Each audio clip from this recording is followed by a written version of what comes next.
بسم اللہ الرحمن الرحیم۔ السلام علیکم دوستو، ہیدت میڈیا میں آپ کو خوش آمدید کہتے ہیں اور امید کرتے ہیں آپ سب خیریت سے ہوں گے۔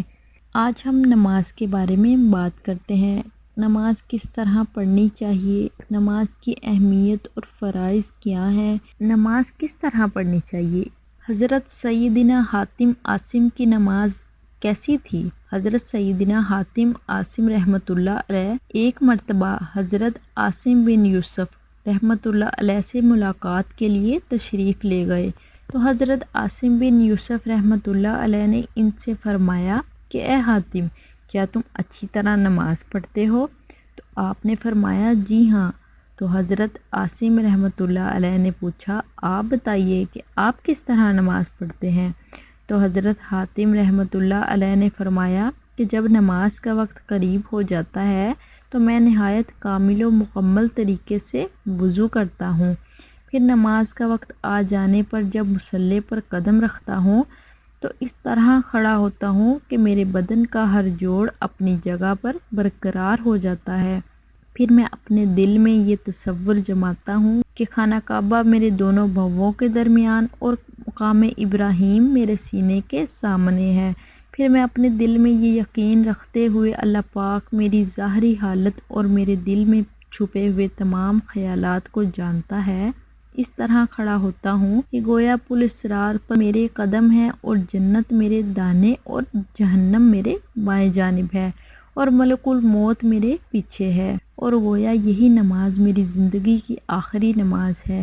اس کے بعد تکبیر تحریمہ نہایت ہی اخلاص کے ساتھ کہتا ہوں، پھر انتہائی تدبر اور غور و فکر کے ساتھ قرات کرتا ہوں، پھر نہایت ہی تواضع عاجزی کے ساتھ رکوع اور گڑ گڑاتے ہوئے انکساری کے ساتھ سجدہ کرتا ہوں، پھر اسی طرح پوری نماز نہایت ہی خضوع و خشوع کے ساتھ اللہ پاک کے خوف اور اس کی رحمت کی امید کے درمیان ادا کرتا ہوں۔ یہ سن کر حضرت عاصم رحمۃ اللہ علیہ نے حیران ہو کر پوچھا اے حاتم عاصم رحمۃ اللہ علیہ، کیا واقعی آپ ہمیشہ اور ہر وقت اسی طریقے سے نماز پڑھتے ہیں؟ تو آپ نے جواب دیا جی ہاں، 30 برس سے میں ہمیشہ اور ہر وقت اسی طرح ہر نماز ادا کرتا ہوں۔ سبحان اللہ۔ نماز کی اہمیت کیا ہے دیکھا آپ نے کہ ہمارے اسلاف کرام رحمۃ اللہ علیہ کس قدر اخلاص اور تواضع اور خشوع و خضوع سے نماز ادا کیا کرتے تھے، پھر بھی اس کے باوجود خوف و امید کی کیفیت میں رہا کرتے تھے کہ نہ جانے ہماری عبادت اللہ پاک کی بارگاہ میں قبول بھی ہے یا نہیں۔ مگر افسوس ہمارا حال یہ ہے کہ ایک تو مسلمان کی اکثریت نمازوں کی ادائیگی سے غافل اور حقوق اللہ پامال کرنے کی طرف مائل نظر آتی ہے، اور جو رہے سہے مسلمان نماز پڑھتے بھی ہیں ان میں سے نہ جانے کتنوں کی نمازیں اخلاص والی اور کتنوں کی اخلاص سے خالی ہیں۔ نہ جانے کتنے مسلمان اپنی نمازوں میں خشوع و خضوع کا خیال رکھتے ہیں اور کتنے ہی مسلمان نماز میں خشوع و خضوع کے بجائے اپنے دوست یار گھر بار اور کاروبار کے خیالات رکھتے ہیں۔ نہ جانے کتنے نمازی نماز پڑھتے ہوئے نماز کے ارکان کو پیش نظر رکھتے ہیں اور کتنے ہی نمازی نماز میں اپنی دنیاوی ضروریات، خواہشات اور ارمان کو مد نظر رکھتے ہیں۔ یاد رکھیے، حقوق اللہ میں سے نماز انتہائی اہمیت کی حامل ہے، جس کا اندازہ اس بات سے لگایا جا سکتا ہے کہ روز قیامت تمام حقوق اللہ میں سے سب سے پہلے اس کے متعلق سوال کیا جائے گا۔ حدیث پاک میں ہے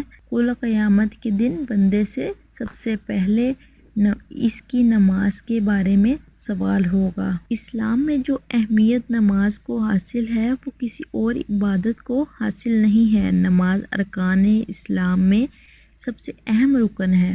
اللہ پاک کے پیارے نبی حضرت سیدنا ابراہیم خلیل اللہ نے تو اپنے لیے اور اپنی اولاد کے لیے نماز کے بارے میں باقاعدہ دعا بھی فرمائی تھی، جس کا تذکرہ قرآن پاک میں بھی ہے۔ چنانچہ 13 پارہ سورہ ابراہیم کی آیت نمبر 40 میں ہے ربی اجعلنی مقیم الصلاۃ ومن ذریتی ربنا وتقبل دعا، اے میرے رب مجھے نماز کا قائم کرنے والا رکھ اور کچھ میری اولاد کو، اے ہمارے رب اور ہماری دعا سن لے۔ حضرت سیدنا ابراہیم علیہ السلام اللہ پاک کے برگزیدہ نبی ہونے کے باوجود اپنے اور اپنی اولاد کے لیے نماز قائم رکھنے کی دعا فرماتے رہے ہیں۔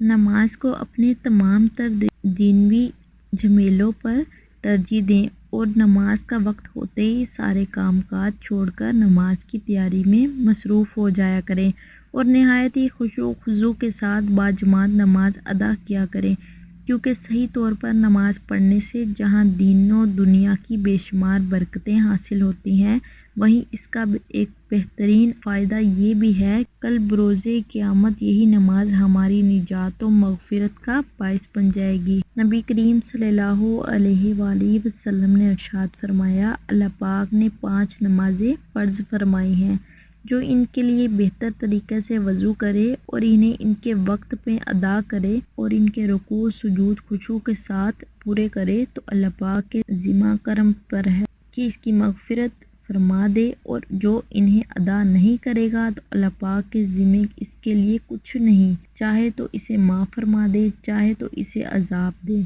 نماز گناہوں کو دھو ڈالتی ہے۔ نماز کی برکت سے سابقہ گناہ تو معاف ہو ہی جاتے ہیں، آئندہ بھی انسان گناہوں اور بے حیائی کے کاموں سے کنارہ کشی اختیار کرنے لگتا ہے۔ اللہ پاک ہمیں نمازیں پڑھنے کی توفیق عطا فرمائے، نیک عمل کی طرف جانے کی توفیق عطا فرمائے، ہمارے گناہ معاف فرمائے اور ہمیں گناہ سے بچائے۔ اللہ پاک آپ کا حامی و ناصر ہو۔ خدا حافظ۔